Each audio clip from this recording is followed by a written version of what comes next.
The legacy was the fact that a lot of people, built on the expectations they had, were left up their necks perhaps in repayments and debt. £10,000 for the first car. We all thought we had a job for life. That was the saddest part about it. £12,000 right in front of me. Are we all finished at £12,000 for the first car? We are participating in history. The troubles were ongoing. 12,500. There was little or no job opportunities that were on the horizon.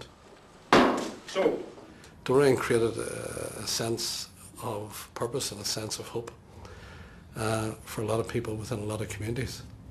Those people knew what they were going back into. all finished at 15-1. The last DeLorean sports car on sale. On the 16th of August 1984, a Los Angeles jury found John Zachary DeLorean not guilty of all 8 drug charges. They ruled out as inadmissible the apparently damning evidence of the videotapes, believing instead that DeLorean had been set up by the FBI. Was he entrapped? I'm sure the FBI agents who worked the case, the ones out in the field, the United States Attorney's Office, would say no. People get off on entrapment, few get off, the great majority don't. I mean, we've had celebrity trials in places like Los Angeles and so forth, that there's no question about it. It's a difficult case for the prosecution to win. And I'm not saying that happened here, but at the same time, it might have been a factor.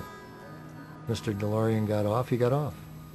For the next few years, DeLorean's life became one trial after another. Back in the UK, former chairman of Lotus, Fred Bushell, was left to carry the can in a fraud case involving the siphoning off of over £8.5 million of DeLorean Motor Company cash to a Swiss bank account. He was jailed for 3 years. His boss at Lotus, Colin Chapman, had taken his involvement to the grave. The judge remarked that had John DeLorean been in the UK, he could have expected a 10-year sentence. He was a hero to us all right up to near the end. Well, he was the guy who brought a dream, and we all lived that dream. We all felt part of that dream, and it was our dream. But when you found out what had really went on, you had to say to yourself, a lot of the blame must lie with John DeLorean. Life as a hard-working industrialist has been tattered and torn. I don't know, would you buy a used car from me?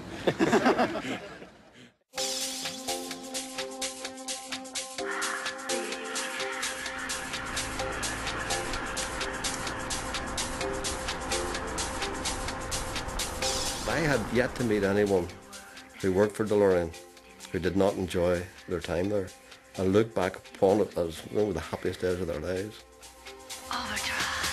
Well, actually, I found it quite attractive. And I think the first few that came off the production line sold for a premium for the first few days. There was a sense of bitter disappointment. But that was tempered with an enormous amount of pride. They had done something that nobody else had ever done. They'd done something that Ford said couldn't be done, that Mercedes said couldn't be done, that Porsche said couldn't be done, and they did it. I hear from John time to time. He phones up, usually with some new interesting project that he's got, and wondering whether I'd love to go over to Long Island and run the project for him. Would I be attracted? It's very different. Never say never, they say. Something inherent about this thing that just says future. I mean, even I feel it even does today. I mean, this does not look like it's dated. It's still, if you saw one out on the road today, you'd still say, holy, look at that, Anyway, it's such a shame that it didn't work out, this car, because it would have been good for everybody.